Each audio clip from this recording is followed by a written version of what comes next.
Hello, and welcome to Pathways to Healing, the Perfect Step podcast. We are your hosts, Cody Norman and Logan Fry, paralysis recovery specialist at the Perfect Step, also known as TPS. We are not doctors and are not prescribing anything, as this podcast is for informational purposes and should not be considered legal advice. We are, however, sharing knowledge and experience that we have gained from working for years with clients in the paralysis community. The guests on this podcast will include either experts in their respective fields or individuals sharing their unique experiences with paralysis. Suggestions and advice that we share may affect each person differently, as not one injury or diagnosis is the exact same. We are hopeful that the outreach of this podcast will allow us to give help and guidance for individuals suffering from paralysis. We understand that this spread of knowledge is important and takes an entire community coming together. On this episode of Pathways to Healing, we have George Hanshaw. With his impressive tenure, he's a human performance and digital learning expert. He's a director of e-learning at LAPU. He has 8 years of experience in the Air Force. On this episode, George covers many aspects of learning, including the psychological components on how to best motivate individuals to learn, the differences between motor and intellectual learning, as well as his daughter's personal experience from a neurological injury. Stay tuned on Pathways to Healing. Yeah, it's very humble hearing you say that, given the education that you have. We did read a little bit about your biography online. I forget what website it was. It might have been Arizona State or yeah. So we ended up reading a little bit more about your biography, and that's kind of how we figured out you have so much experience in learning and so much experience in going to school, but also in different aspects of your career. So we're super excited to hear about that. Oh, well, awesome. I hope I do it justice. Oh, you will. You will. Yeah. And thanks for having me, by the way, because what you guys have there is so cool. I was excited when you reached out. So I'm very excited. We appreciate that a lot. We do. It's another humbling experience just getting to be a part of a lot of people's recovery process when you're talking about neurological injury. And it's exciting to watch learning and see learning from a whole different perspective of motor patterns and movements from people with paralysis who are developing these neurological patterns that weren't even supposed to be there, or that were already there that you have to retrain, and how that process is different than maybe learning something for the first time as a baby, or how it's the same, and how our methodology kind of intertwines those ideas of fundamental movement patterns with the learning process, and how we try to go back to that post neurological injury. But I think it's so cool to see learning from every different perspective. Like yourself, you used AI in your learning processes, and how different that is from something we do. But I'm sure as we're going to find out, there's probably some overlap. And how can you teach us with some of those things? And hopefully maybe even we could try to help teach you some of the very simplistic things of learning, and how those are still important when you look into the deep components of it. Oh man, I always love to learn more about that, because that's what I do at LAPU. So we always want to make things simply better for everybody, because learning, it's a great big thing. It's not just one small microcosm of what we do. It's everything that we do all day, so that's cool. Awesome. I love it. If you don't mind, George, I'm going to give us a little intro as to your experience and what we have here on your background info. So please feel free to correct me if anything is incorrect. Okay, here we go. So what we've heard is currently you are human performance and digital learning expert. Yeah. Awesome. You went to the Community College of the Air Force with an Associate of Applied Science and Electronics. Yeah, that was actually very cool. That because everything was hands-on and applied, and you got, from when you went through your trade school, you got credits for that. So that was a really cool experience that I did not expect to happen. That's awesome. Whatsoever. Excited to hear more about that. You have a doctorate in psychology with specialization of sport and performance psychology. Yeah, absolutely. And actually, the story that we're going to go through is what got me started in that direction. Oh, really? So that's pretty cool. Yeah. Before, or post, sorry. But that story was before. Okay. Keep that story in mind, because we're going to get back. All right. Because remember, I'm the dumbest guy in the room, so I have to take cues from a lot of different things. Definitely not. I can already tell that. You have a master's in education and adult education, a bachelor's Yeah. in distance education and business systems analysis. Right now, you're the director of e-learning operations at LAPU. You have 8 years in the services in the Air Force as an aircraft technician. And last but not least, and I'm sure there's more to your amazing resume, but you have your own podcast as well. Yeah, Hanshaw's Horizons. Yeah, I started that as something to do with LAPU and kind of promote one of our programs. It was pretty cool. That's fantastic. That's awesome. Well, if you wouldn't mind going back to the story that you were referring to, and we'll take it from there. Okay, which one? Were you talking about Samantha and her recovery process? Oh, yeah, that's what got me started in psychology. Yeah. Got it. Me Yeah. too. So you want to Please. maybe start there with the backstory on that? Sure, because I didn't know what I was doing and I needed to figure it out and I needed to figure it out quick. So what happened, now you're hearing all this from my perspective. She's got a different perspective, obviously, my wife, everybody else involved. So I am not the center point of the story, but I'm going to tell you my experiences from it. So it may sound like that a little bit, Okay. but I'm not. For those who might not know the story, if you were gonna go back and talk about, like, were you gonna go into Samantha and what happened? Sorry, I didn't mean to cut you off, but Yeah. perfect. Yeah. So I just want to make it clear to everybody that I'm not a medical doctor either, but we did a lot of stuff. So Samantha suffered a traumatic brain injury, a TBI, and had full left side paralysis from it. Right. It was an emergency. She had an amazing care team in the emergency room. I mean, the trauma doctors, nurses, everybody were just amazing. Bottom line, got her through the event, the moment, and then when we figured out that we had to think of something different was when she survived the incident and then moved into the rehab portion. So moved from the hospital to the rehab. That's when everything just unraveled really quickly, and we had to figure things out, which is kind of interesting because the way you said, and I never really thought about it this way until you all were talking, but I have a lot of different experiences, right? With, all the way from the Air Force to systems technician to all the way up through psychology I worked with the Skunk Works at Lockheed Martin for many years as well. And I've always been surrounded by people who think different, just those wonderfully odd thinking folks that come up with amazing ideas. So I think some of that may have rubbed off a little bit on how to think through situations, because we had no help on the rehab portion for my daughter. We had to do it because do you want me to just dive in? Yes, Please. please. Yeah, please do. Because I'm going. I'm on the edge of my seat. Please continue. Yep. It's an amazing story of overcoming on her part, because from my perspective, she's one of the strongest people I've ever met, because she overcame a lot through that, right? So we go into the rehab center, and she was there 3 days, and they hadn't even taken her out of bed, right? So my wife is the smartest person I know, and she said, "No, this doesn't work, and this is not the way it's going to be." She's a registered nurse, and she's one of those people that just know how to figure things out really well, know how all the systems work. And she said, "No, you need to get her up. We need to start this rehabilitation now."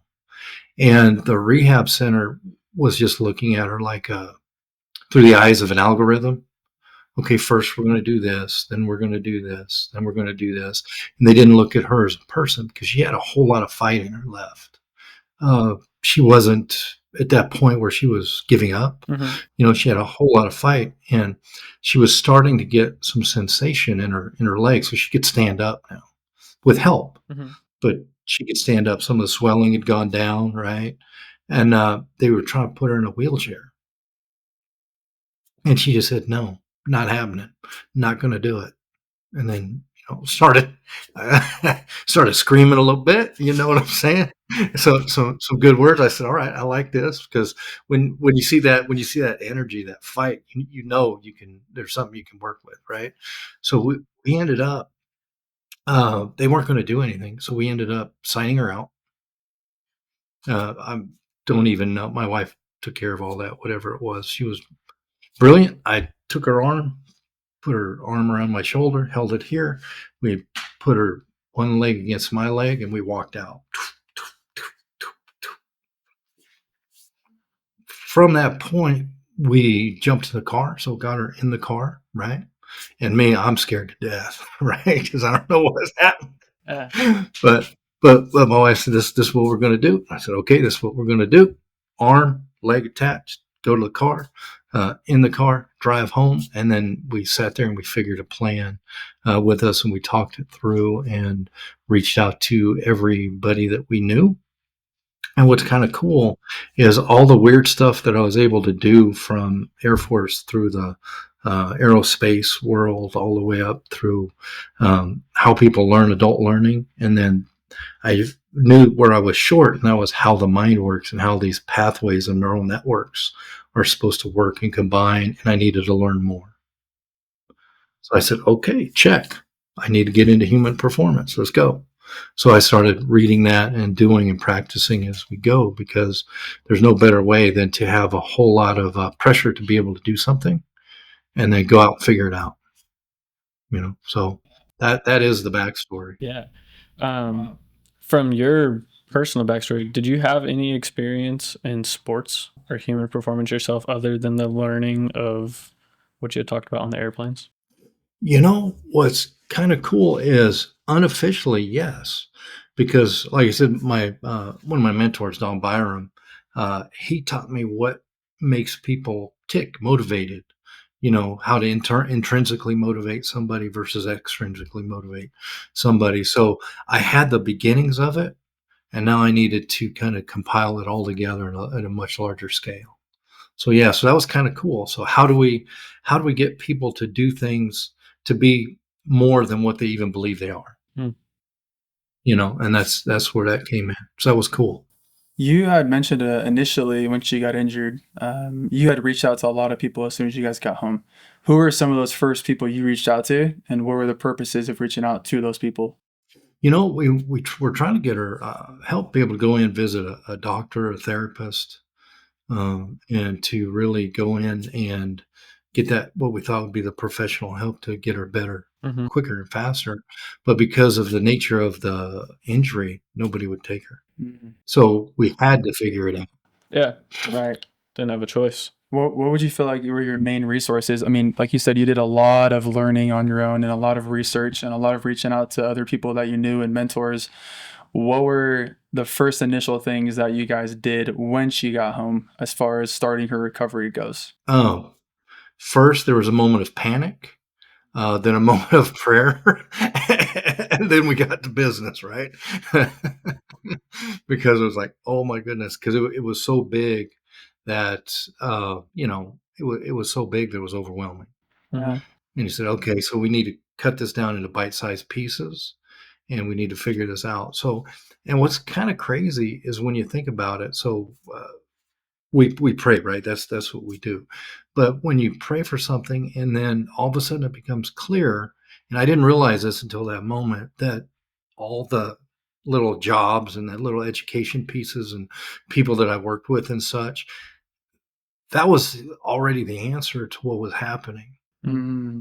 So I had everything that I needed. I just didn't know it. So I was like, okay, cool. So this is how that prayer was answered, 20 years ago. Okay, check. Thank you. And then when that kind of came in, I was like, okay, so we have everything we need. Let's just put it together and figure this out. And then we did. And we had 3 younger children as well at the time. I want to say they were like 7 or 8. Time it was like a time vortex, man, when all that was going on, right? And we would build stuff to help. So like one of the things at that time we had a taekwondo studio. I ran a taekwondo studio as well here, and it was just an amazing place for all of us. But we bought PVC. We went to Home Depot, bought PVC, made a big square.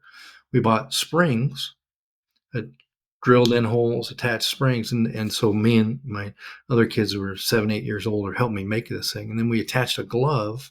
We took the spring, put it through each finger hole for the glove. So now you had a glove that set like that. Yeah, exactly. And we were doing that. Yep. So it extended out. So I was like, okay, cool. We got this. So that was one thing that we had. And then we had another one where we had just fingers, and this came from a friend of ours, fingers Velcroed her fingers over mine, and we'd hit piano keys, Mm. you know. But the big thing for me was when we were working in the pool, that was when the biggest progress came, because that's when I started learning about the networks and how you talked in the beginning, how all of that learning happens within the brain and it makes new networks. Hmm. Um, we would start going to the pool, and it'd be okay. Today, this is what we're going to do. We're going to take this shoulder, we're going to move it up, a quarter inch. That's what we're going to be able to do by the time we leave. Tomorrow, when we come back in, we're going to go a half inch. That's what we're going to be able to do. So starting to feed that was really super helpful, and see that progression. And then, okay, so we can't lift our elbow yet. Okay, so we got 3/4 of an inch today. What do you think about time to lift the elbow tomorrow? We're going to do that tomorrow. What do you think? Okay, and then being in that water made it easier, Right. So it started happening. So she started rewiring all of her networks that were damaged, which was cool. That it's learning from a motor aspect, and it's repetition and simplicity, which I think is two things we try to harp on. Learn specific movements and do them over and over and over again until you get more efficient to the level of efficiency that you're satisfied with, right? And something that I'm kind of curious about is your take on learning is a little bit different from the psychological perspective, because I think you were looking into certain things because of that experience.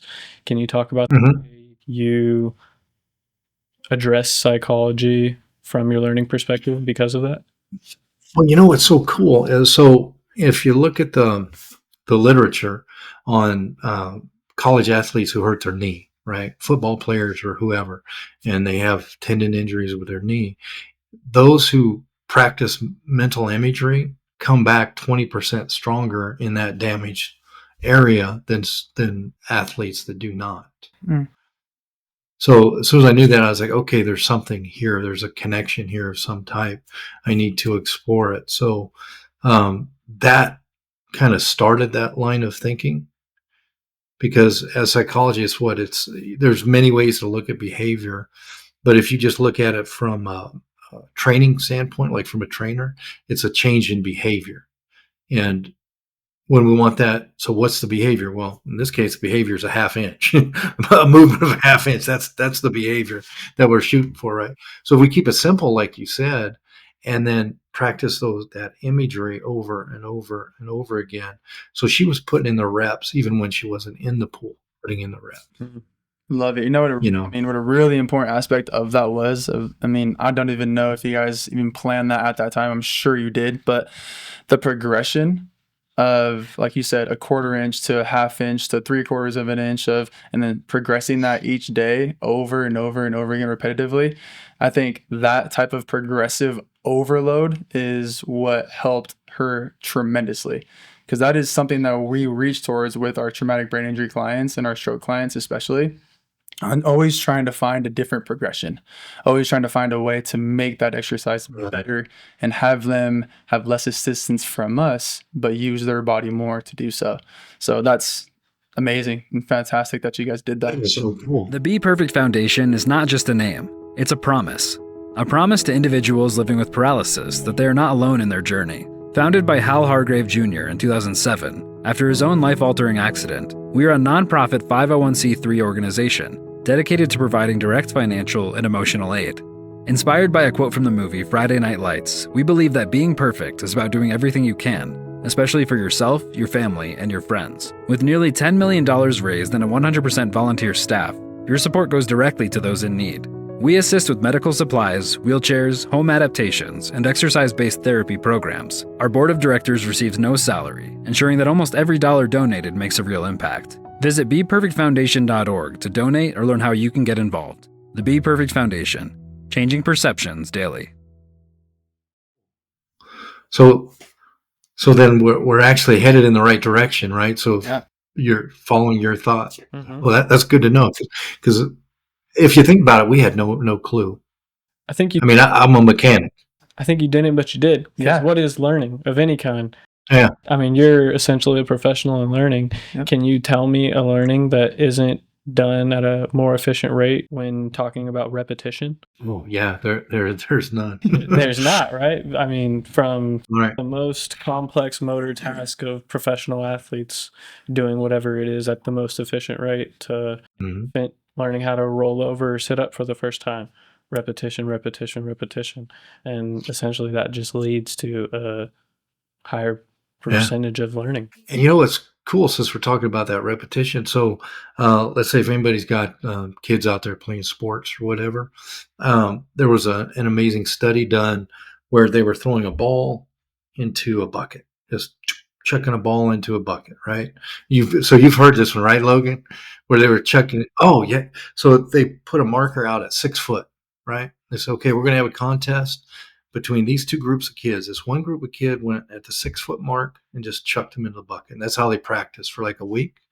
And this other group went from like 3 feet, 4 feet, 8 feet, 2 feet. So never at the 6 foot mark. Guess who won? The random group, because they got the repetitions in, but they got them in so many different ways, so many variations, that when it came to the competition time, when they had to throw from the 6 feet, they were better than the people that only threw from the 6 feet by a tremendous amount. So I think that for us really leads into our philosophy of individualistic exercise programs. Of the way we train somebody is different every single day they get in here. We don't have a set plan. It's whatever their body is ready for. We're going to use the body in the most efficient way we seem possible. So even if we're working on biceps 2 different days back to back, we're putting all the other joints in different positions and attacking that same muscle group. amazing. And that's what we were trying to hope for when we pulled her out of the rehab facility, right? Because they were treating her as an algorithm. They weren't treating her as a whole person like that. Right. So that's so exciting to hear that, because that's what people need, you know. Well, that's another They thing that, I mean, from that study that I absolutely noticed was not only the repetitive nature, but also changing the skill or changing the stimulus of what you're doing. And even like now, learning a new exercise for those that are exercising is so important for the brain to relearn and to build neuroplasticity. So like in what we do, and just like what you said, right, relearning those pathways. That's what we do with a lot of our clients is, okay, this is a new exercise we're going to incorporate. And these neural pathways that we're hopefully going to be able to tap into is being utilized with neuroplasticity. And that's the hopes of what we do.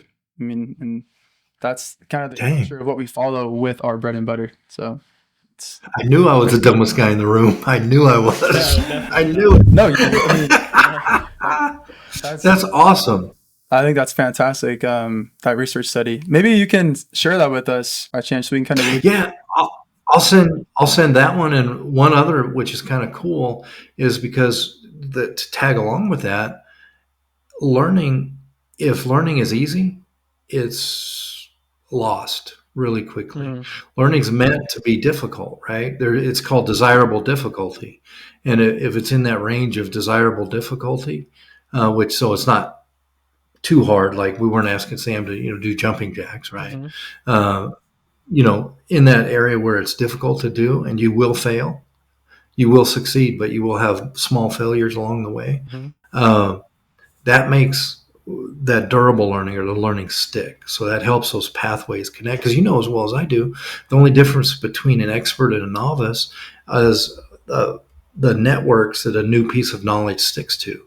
So when somebody is an expert, they just have a larger networks in their brain where all those pieces of knowledge stick, and they can get them out in new and novel ways. That's the only difference. That's a great perspective. And something that you touched on, I don't know if you guys meant to add this component of it, but was additionally adding failure, right? Failure is also a great component to allow those new neural networks to be formed. Failure is so important, but I think it's both from the physical perspective, but also the psychological perspective of when somebody is striving to accomplish something, when you add failure, I think there's an increase in the desire. When it's something that we're trying to accomplish, if you fail right before, it's that little bit of, okay, I failed, but I almost had it. And next time I'm going to get it. And if it's not the next time, it'll be the next time. Right. So how do you guys keep folks motivated when there is that fail or they didn't achieve that? What do you do to keep your clients just kind of going? I think small adaptations to allow for success in a different way. Yep. We're going to manipulate whatever the task or exercise is very slightly. It could be we're going to give a little more support. We could add a little bit more weight to increase the support.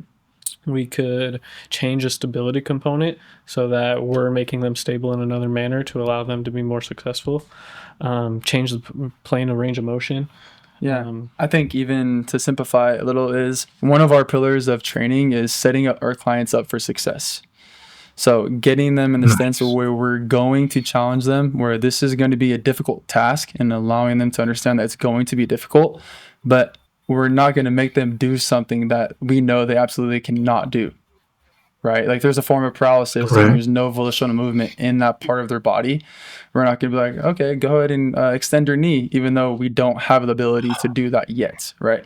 But we're always trying to set them up for success to help to continue to build their confidence, but also still find ways to challenge them that's going to allow them to reach new milestones each time.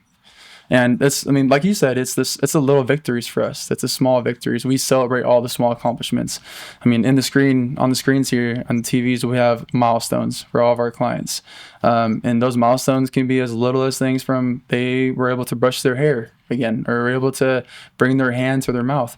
The smallest of things that we don't necessarily think of every day, but huge accomplishments that we love to congratulate. That is so cool, because it's important to really celebrate those small victories, right? Mm-hmm. Yes. Because if you don't, you miss out on so much, because there's literal joy in those small victories.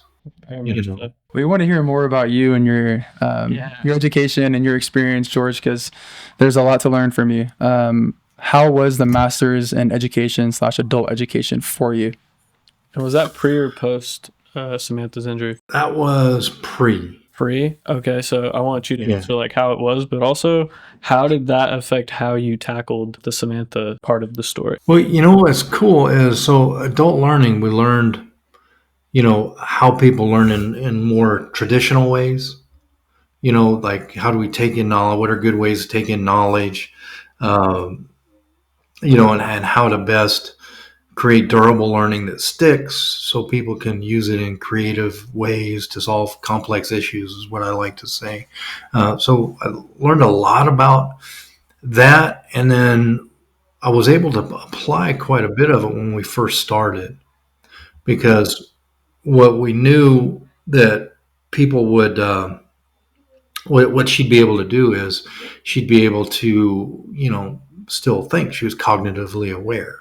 Right. Mm-hmm. There wasn't an issue there. We had to do a few things for speech, things like that, but the cognitive facilities were all there, and we were able to capitalize on that, because what I was taught in that course is you have a limited amount of time to start creating those new networks and pathways. I don't know if that's even true or not, but that was what we thought back then, mm-hmm. Right?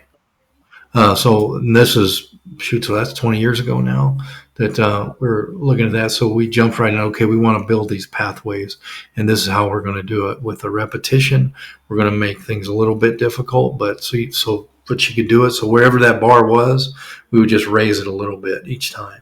Wherever that bar was, raise the bar. And that was the learning theory that we really utilized, because we knew that like you don't have muscle memory. The neurons that fire the muscles have the memory, right? Mm-hmm.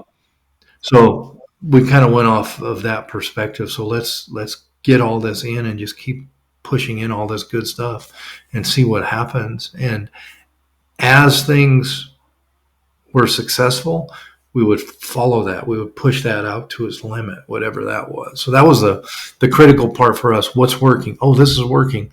We're going to do more. This is not working. We're not like the mental imagery, the visualization.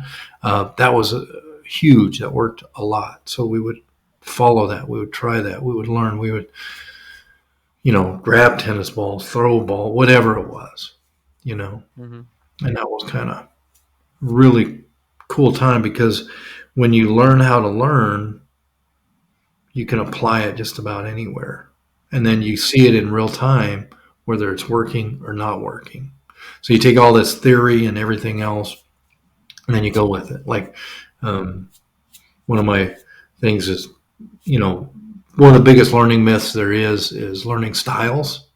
That's a learning myth that is very pervasive, right? But you're not going to learn how to move your shoulder a quarter inch by reading a book about moving your shoulder. You got to move your shoulder. You know what I mean? You got to do whatever it is.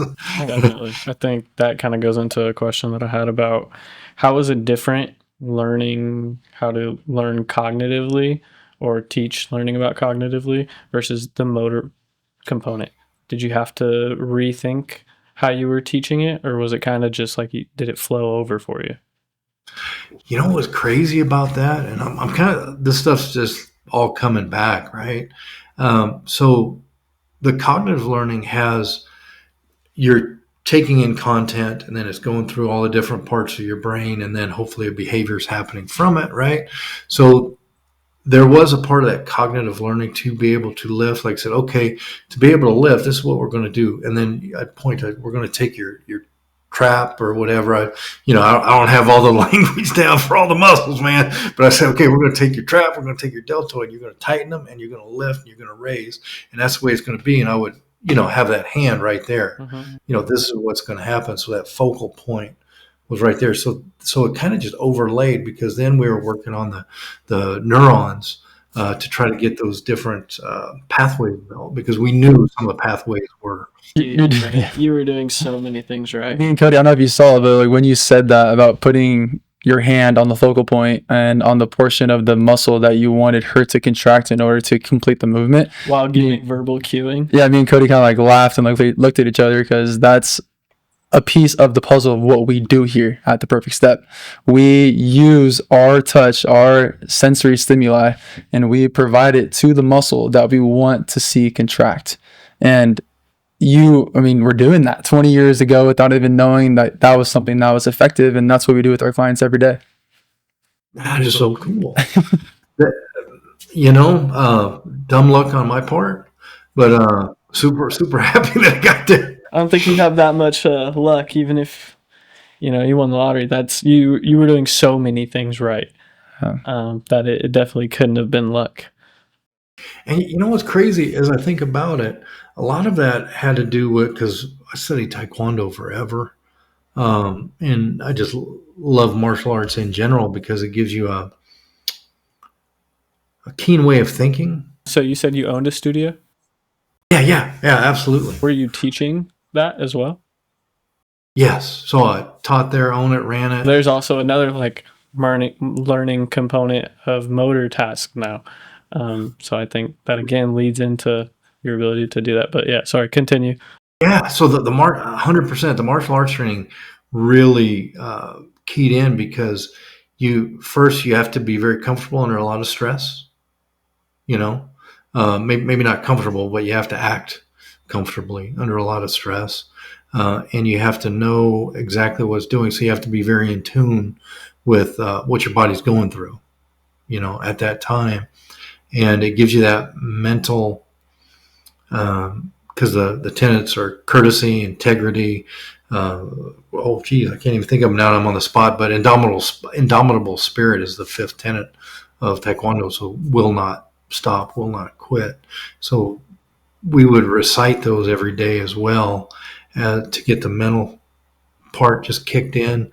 And then combining with the physical, now that I'm thinking, it was all that training from all the past years where we learned how to do something as simple as a kick. Okay, so I'm going to flex this, extend that, and you would know exactly what's happening. So I guess that makes you more in tune with what's happening, and it helps you to be in tune with others, because when you're fighting someone, you have to be in tune of what's happening and then respond rather than just react to what's happening. So it helped. I guess that helped me just kind of respond to whatever was coming back in my direction for when like when I had my hand on her shoulder or anything else, so we could adjust right there at that time. So that was kind of cool. I'm at a loss for words because that's perfect. I mean, that's just exactly how you would want to be doing it, right? Like we talked about, not a cookie cutter style of training when you're talking about something like a neurological injury, because not one case is the same as any other. So taking that body, what it has on that given day, you can't go in with the idea of, oh, I'm just going to do a bicep workout, and then for some reason they don't have the bicep connection that day, and then try to still hammer through it. Adjustments and making ways to find success of whatever the movement task is just so important. And I think from your perspective of being able to watch another fighter and scan their body and understand what it was doing and how it was going to be doing it, just allowed you to do that from like a training perspective probably more efficiently. I now that I'm thinking about it, I think you're right, because it just really gets you in tune with all the, because everybody's got a tell, because you can see things tighten or a glance or whatever it may be. So if you can tune into that, you can notice it. And I imagine you probably see that much more clearly than I do when you're working with your patients. You probably have a really good insight into what's going on there, which is cool. Well, I think we're definitely going to be able to learn a few things from you about that. You having the experience and knowledge, even from like the Taekwondo and like Cody was saying, the motor skills that you've developed over time from doing that, and also just from learning yourself for all these years. George, what is a reason that you wanted to continue your education of learning for all these years? And let's see if we can dive into a little bit deeper as to like, what do you love about learning so much that just wants to make you continuously keep doing it? Ooh, that's a deep question, man. That's a deep one. I like it. All right.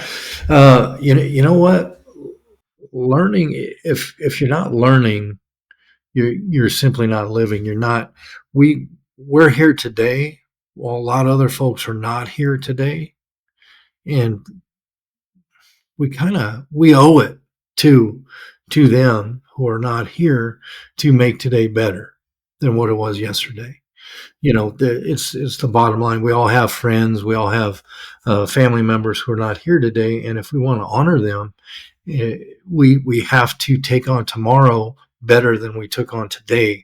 We have to drive through tomorrow to lift people up. We have to drive through tomorrow to just make the world a better place, because if we don't, then we're dishonoring everybody that came before us, and we're not doing what we're meant to do as a human being. We're meant to go forward. We're meant to go forward hard. And when I say hard, I mean in a way where you will not stop. And we're meant to go forward in that way to lift everybody else up. So I will never stop learning, because there's too many good people that I've known that aren't here today, that I owe that to, because I am here. So I'm going to go out and I'm going to live life every single day to the nth degree that I can. If I'm having a bad day, then you know what? I'm going to have the best damn bad day I've ever had. I love that. Great mindset. And I love there's an aggressiveness to it. It's that idea of do it so, there's no other word, but aggressively, so that you can accomplish even the smallest thing is going to feel a lot bigger because you knew that you were pushing through something. It's a great mindset. Just go out, just go. I like, Jocko Willink says default aggressive, right? That's his motto, default aggressive. I love that, because I'm like, oh, all right. I love that. but you do, because every day is an opportunity. And if you're not learning, you're not open to that opportunity, and you're not going to lift somebody up. You're going to bring somebody down, and that's just not going to happen. I love that. And I think a different perspective from even just talking to you in the last 40 or so minutes that you have is, you said once or twice about, not being the smartest guy in the room, but there's a component of learning that when you learn to a certain degree, I think you learn that you don't know anything. and there's always that idea of being able to learn so much more. And it seems like that's kind of your perspective, because I mean, we're not that smart, trust me. So for you to, just have that humbleness of like, I'm not that smart yet, but if I keep on this aggressive learning style, maybe I can be. Can I tell a quick story about that? Please. Are you in the retail, restaurant, hospitality, or petroleum industry? Looking for a trusted partner with your multi-site remodel, refresh, or tech integration needs? Look no further. Apex Imaging Services is your complete solution provider. With over 7 decades of experience, we're experts in everything from general contracting to cutting-edge tech solutions. Visit apeximagingservices.com to learn how we can transform your business, increase efficiency, and elevate your brand. Apex Imaging Services. Your vision, our expertise. I have a good friend that I used to work with. Bruce Simrock was his name. And he explained it like this, which I thought was so cool, was he said, okay, think of a balloon. The outside of the balloon is what you don't know, and the air inside is what you know, right? So as you blow air into that balloon, yeah, you start to know a lot more, but what also gets bigger? The outside of the balloon. So the more you know, the more you know that you don't know. I love that. So I was like, I want to use that someday, Bruce. So today's the day. Today's the day I use that.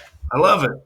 That's awesome. Such a tenacious style of learning, because it's just effortful. Everything you're doing, you're always trying to figure out a way to learn something new. You're never complacent with what you've already known and what you've already learned. I think that's so important in life in general. And can you maybe speak on that a little bit, and how that's relational to your life outside of just learning, but maybe even just being a dad and being a husband and those things? Oh man. So, so let's take a couple steps back then if we can. Because learning is so important, especially on being a dad, being a husband, because you you absolutely don't know anything in those realms until you walk through it, right? Learning, for us to learn and for it to stick, we have these networks in our brain. So we want to take any incoming data, stick it with that, and then it becomes durable learning. So the more things that we can connect it with of what we already know, it's going to stick with us better. So for instance, and this is one of those stories where I'm ashamed of myself, but one of my sons came in and he was young. He had a skateboard and he had a scooter, right? So he had the 2 wheels on the scooter, and they were about that big, the larger wheels, and the skateboard wheels were a lot smaller, right? And he said, Dad, I want to put the skateboard wheels on my scooter and the scooter wheels on the skateboard. And it was after a long day, and I was like, thinking to myself, man, that's just kind of not a good idea, but rather than voicing my opinion, I said, well, you know where the toolbox is, and I wasn't being helpful. I was doing something else, right? 45 minutes later, I see this kid going forward on a scooter with skateboard wheels on it. And then he comes running in the house and he says, Dad, the scooter's a lot slower because the wheels are smaller. I'm like, oh my goodness. He just learned physics 101 on his own in the toolbox. So you have to be, so all of that is to say that you have to be open to trying things, to understanding somebody else's perspective, no matter how far it's off. Because another wonderful person I knew, Bob, was a plastics composites layup person, right? He made all the cool composite stuff like that thing up behind me. He made that as a part of an F-35 wing that I got before I left Lockheed. So he said everybody has a different perspective because nobody can be in the same physical space at the same time. So they actually see things physically a little bit differently. So you have to be open to that, right? And I was like, oh, that's deep. And he was teaching me how to read a blueprint. I was like, Bob's going deep, man. Teaching me how to read a blueprint, get philosophical on me. Preach, brother. And then fast forward to being a husband and a son, and a father. You have to be open that you don't know. And you have to be super comfortable with that. So the biggest part of learning is understanding that you don't know. So come into every situation with curiosity rather than judgment. Like I was judging my son. I was like, no, that is not going to work. And then he ended up learning physics 101 all on his own, right? Uh, now imagine if I would have verbalized my judgment, right? I would just shut that down really quick. Uh, but walk into every single opportunity curious. And when you're curious, you will continually learn. And when you're curious, not only do you continually learn, but you lift others up who benefit from that curiosity. So did I answer that? I know we went around a little bit. Greatly. Absolutely. Yeah, very, very good. I think that's amazing, the experience that you let your son go through during that, because it's not something that you knew was going to be dangerous or detrimental to him, but you allowed him to learn from something that he decided to do. And that's like amazing to me, because it's just like we have to go through some adversity, we have to go through some hardship in order to learn, maybe, okay, that didn't work, or let's try something different this time instead. But the fact that you allowed him to go through that, I think it just shows what, great parenting that is. Well, okay, so here's my parenting trick. So we have 5 children altogether. The last 3 we adopted, right? They're all the last 3 are adopted. So we were in Richmond, California, visiting my mom, their grandma, up in Richmond, California. We decided to go to the movies. And so we have these 3 kids, I think like 3 years old, maybe 2, somewhere around there. And it's okay, we're going to go see Meet the Robinsons, the newest cartoon that was out at that time. So we said, all right, cool, let's go. So we go, and then the lights go down, and we're all there. We got our popcorn, and it's about adoption. We're like, oh man, how's Hollywood going to take this? Because everybody knew they were adopted. It wasn't nothing was hidden, right? Everybody knew. So we said, okay, how's Hollywood going to take this? We're going to have to spin this. What's happening? So we're in Meet the Robinsons, and that became our keep moving forward and celebrating mistakes became our theme for the family, because it was such an awesome movie. So if anybody has a chance, if you want to be a good parent, just go watch Meet the Robinsons, because that's where all that came from. That's straight where it came from, man. Meet the Robinsons. Keep moving forward and celebrate mistakes as well. That's awesome. Are there any other instances in your life that you feel like you've been through that experience personally?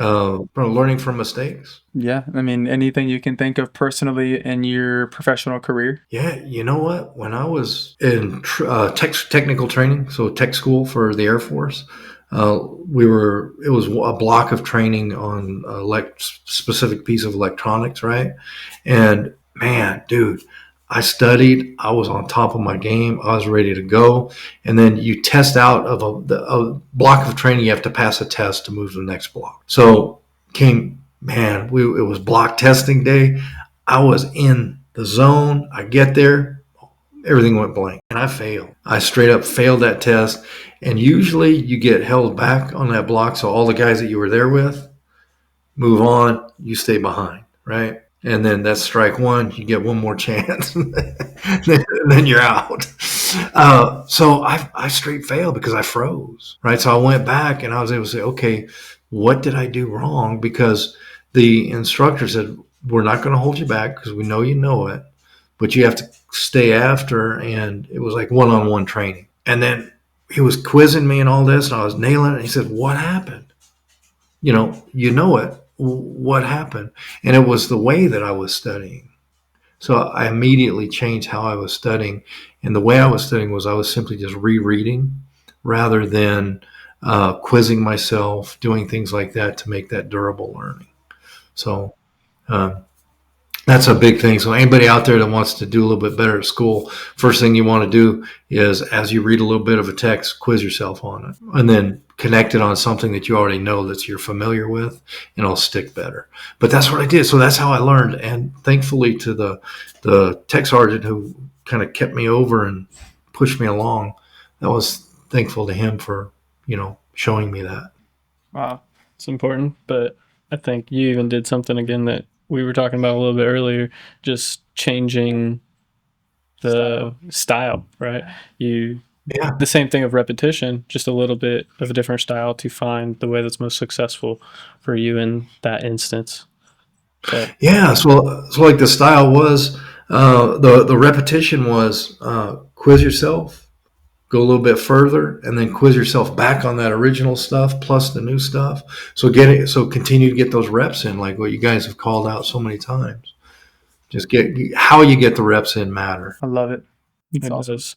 What was the biggest thing you took away from the psychology degree talking about learning and the way we think and how that affects learning?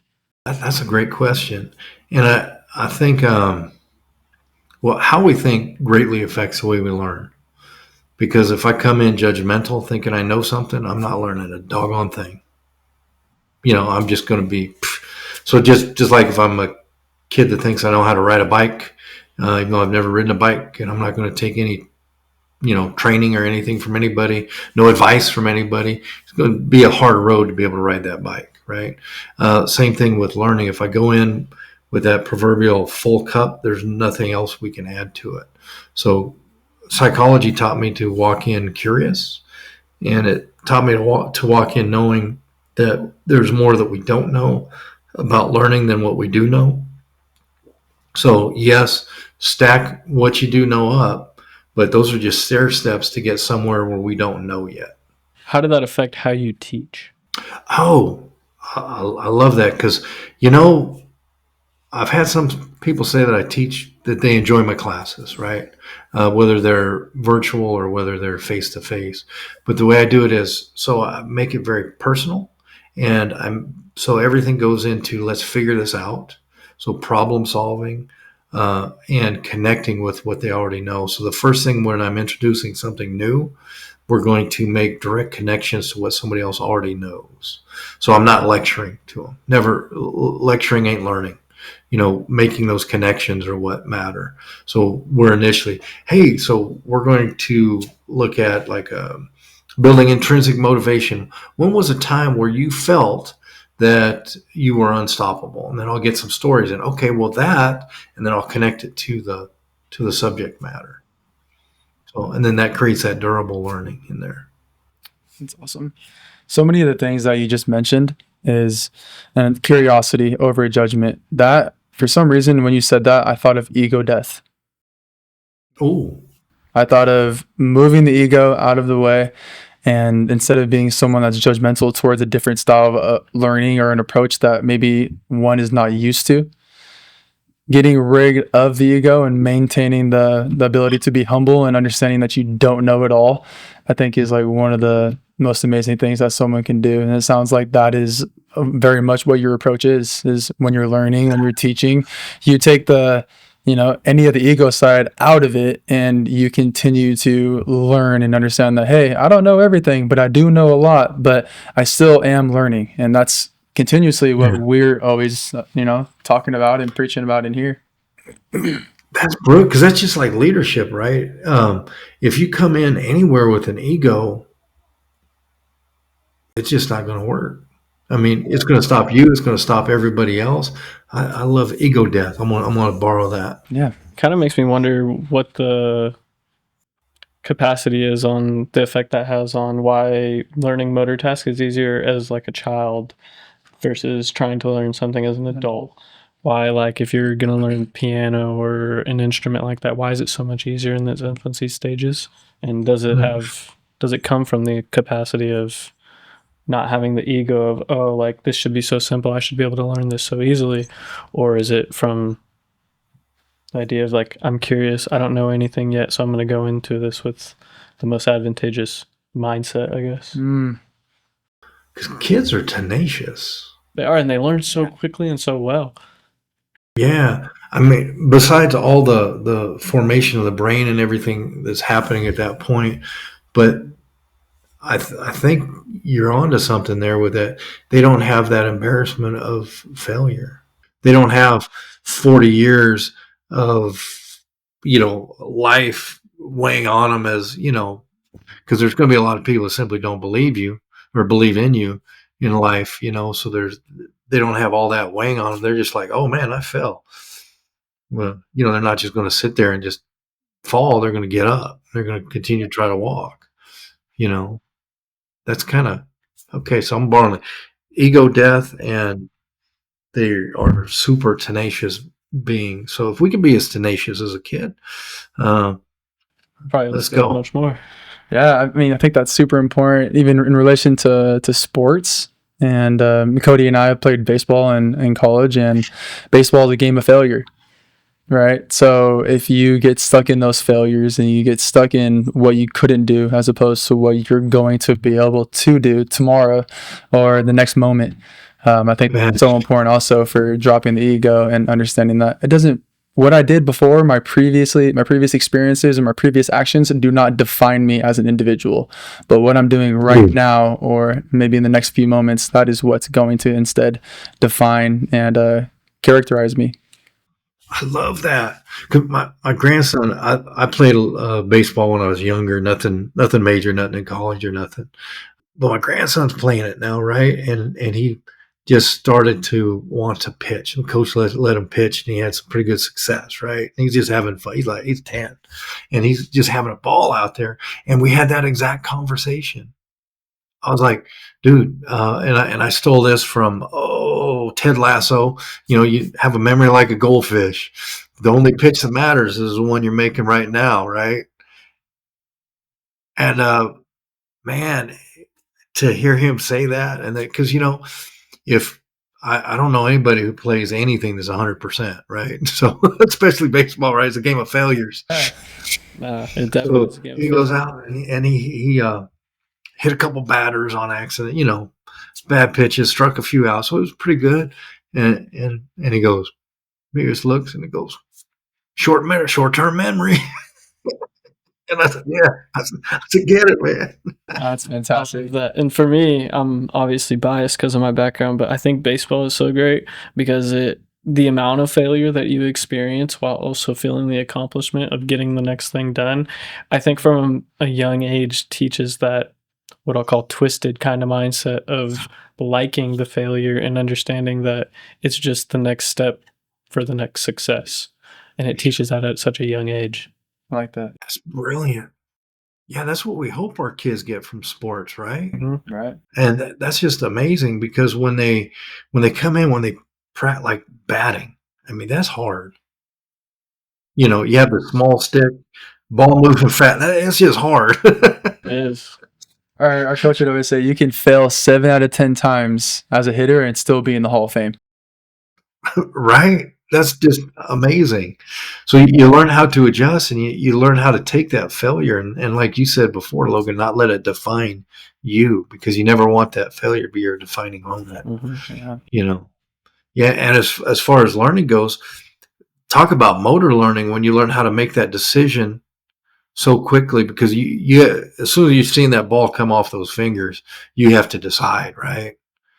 And then you have to, boom, turn it into action that quick. Just like Taekwondo, as soon as you see a certain movement, you just let go, because you want to be able to hit, to use that tool, whatever your tool is, punch, kick, whatever it might be, to land without you even having to think about it. You want it that ingrained in who you are, so it's just autonomic, boom, Almost it reaction. just, What was the most, I guess, valuable aspect of Taekwondo to you that you feel like was relational to your life when you were practicing Taekwondo, and maybe also when you were teaching it? it was so rewarding teaching it. Oh my goodness. It was incredibly rewarding because you run across people that, people tend to come to the dojang on, pivotal times in their lives, whatever that is. And just to be a part of that is such an honor and privilege. So I always wanted to do my absolute best in that. But the biggest thing was just to see the confidence, because when you can handle yourself to the best of your ability, you're never going to use it. You're not going to be that bully. You're not. And you're going to have that level of confidence that says, yeah, I can. And then when you're confident, you lose that ego, and you can go into things and be like, yeah, you know what? I'm not the best at this, but let's go. I'm going to learn. So come on. So that was the biggest thing. Understanding that, you can figure anything out, and you have the confidence to do that. So efficacy, I guess, is really the right word. I'm going to borrow that. That's very valuable. Yeah. Thank you. Not to switch gears too much, but you're essentially an expert on learning, and some of the things that you've been doing most recently are talking about artificial intelligence and how that's becoming incorporated into learning. Can you give us just a little backstory on that and how, from your perspective on learning, that's going to change for the future of learning? It's cool. Now, Elon Musk probably has a little more insight than I do on this because he's implanting chips into people, right? Not at that level, but AI, generative AI, where it comes up, generates its own content, um, is such a powerful tool. And I don't know why a lot of people are kind of afraid of it. Because if you want students to perform at their absolute best, you have to teach them with the tools that they have, right? And AI is a tool that is in business everywhere. It's in instructional design. It's in medicine. It's all over, right? You'd be doing yourself a disservice not to use it. But when it comes to learning, artificial intelligence actually gives us an opportunity. So a lot of learning is online now, and we know that active learning works better than just static learning or anything else. So you're engaged in the process of using content, using whatever it is, right? So now we have the opportunity to make something personalized for everybody. So we can do, if you want to learn how to do a podcast, you can do a podcast with generative AI to get better, and it can coach you through it. So it teaches you how to do things better. And what's crazy is Eliza was the first AI chatbot in the 60s. Yeah. And it was a Rogerian psychologist. So it asked questions and mirrored back what you were saying, right? So that was the very first that had happened. And people connected more with that, opened up more. I don't know if they connected more, but they opened up quicker to Eliza than they would an actual therapist. And why would they do that? No ego, no judgment. When if we're talking somebody like a student coming to me, they'll say, "Oh man, that's Dr. Hanshaw. He's knows all this stuff," and they don't realize that we're the exact same person. You know, uh, just a few years before and a few years after. So there's that block of somebody coming towards me with a good question. But now if we have AI course assistants in our courses, they'll go ask the assistant, get an answer, then they'll come and tell me what kind of answer they got, that it opens up a whole new dialogue. So now the person who normally wouldn't come to me because there's that perceived hierarchy. I do everything I can to not have a hierarchy. Like I even use my first name, which I think is the best way to go. But now we get to have even deeper conversations because of AI. And it's forcing people to really be better critical thinkers, because now it's just not regurgitating back facts and knowledge. It's how are we going to use it? So when they're using it with that generative AI in a back and forth conversation, it's sticking to something they already know, because the ones that we created actually say, "Hey, what do you already know?" So it's opening up my mind to learning. So that's the first thing it does. It opens me up to learning, and then it has a back and forth where the learning's sticking. And then in that case, it creates greater self-efficacy, where now they can come to their instructors, their professors, and have a deeper conversation that shows even more critical thinking. So I'm a fan. I love that. And that's a great explanation. Really valuable. You put it in that way. From your perspective, has there ever been a tool like AI that has had the potential benefits as that for learning? No, we are at a time right, and it's only going to get better because we're just at the very beginning, right? So where this goes is going to be something amazing, because there's been a lot of tools in the past, but with AI now, generative AI, the way we have it, and it's just at that very beginning, it's going to be an incredible ride. And I'm happy to be on that one, because now you absolutely have to go in thinking you don't know, because you don't. I mean, I'm not a data scientist by any stretch of the imagination, but I'm studying about data science quite a bit, you know. So you're somebody who is very informed on generative AI, and you talked about how it's going to be a part of essentially every single field. Knowing what you know, how would you have used something like that to help the recovery process for Samantha? Oh, that's brilliant. First off, I would have had just a direct conversation, because with generative AI, the more context you give it, the better the response you get back. So I would give specific responses, upload files, stuff like that, and say, okay, now what can I do to make this happen? What can I do to get some flexion in, whatever muscle, right? How can I get is it a latissimus? I don't know my Latin, bro. My back muscle. How do I get that to tighten? Yeah, Love that. it's such a great tool that, I mean, we could also be using too with Yeah. all of our clients. So I like the way you worded that question, because there could be a lot that can come from that. And what would you do? So you said that would have been the first step. How would you have used it after that? Yeah, and then the next step would be, because things work when you're open to them working, right? So it would actually have the conversation with her as well. Okay, well, what do you think will work? Oh, I don't know. I could try this. What do you think about that? And come back, hey, well, try that, but use this, and then that should get you X whatever. And then it gives her that sense of efficacy to be able to try it. Mm. So have that conversation, and then if there's ever any, Elon Musk style implants that you can actually put in, those that would be amazing as well, because that's somewhere on the horizon. Are you or a loved one living with paralysis and searching for a path to recovery and hope? Look no further than The Perfect Step. Our unique exercise-based recovery programs have helped clients with conditions like spinal cord injury, stroke, Parkinson's, and more. With our approach, many clients experience improved function, reduced medication, and even freedom from wheelchairs. But we're not just a program, we're a community of support. You'll meet peers who understand your journey, along with specialists dedicated to your recovery. Visit us today at theperfectstep.com. The Perfect Step, where recovery begins. All right, awesome. So, George, as of lately, we've been working on how people have been reinventing their life here at The Perfect Step. So, what is one way that you have reinvented your life, or you have seen somebody reinvent their life? That's a cool question, because it's important to reinvent yourself, reinvent your life, regardless of whatever circumstance or anything that you happen to be going through, because that's how we rejuvenate ourselves and continue to learn.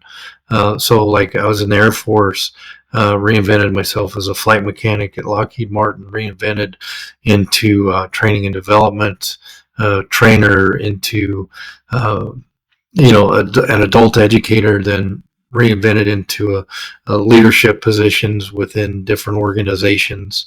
And just the way I think of it is, it's like shedding and then coming back, almost like not rising from the ashes like a phoenix, but shedding off the old. So that means you're getting rid of any of the bad stuff, because we all go through experiences, right?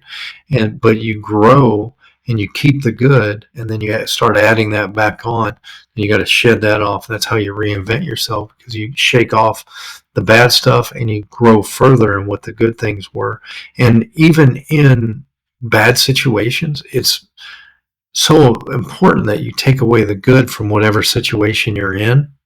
And that's where you focus, because where you focus in life is exactly where you're going to end up. So if you're focusing on all the crap, you know what, that's where your life is going to head. But even if you're in a very tough situation, you got to keep that focus on where it should be, on where it belongs, on whatever's good. That's where you want your focus to be, because that's going to allow you to reinvent yourself to get where you need to be. And that is just so important, to be able to do that, because you want to shed all that bad stuff, take the lessons from it, and grow and learn, and then continue to strive.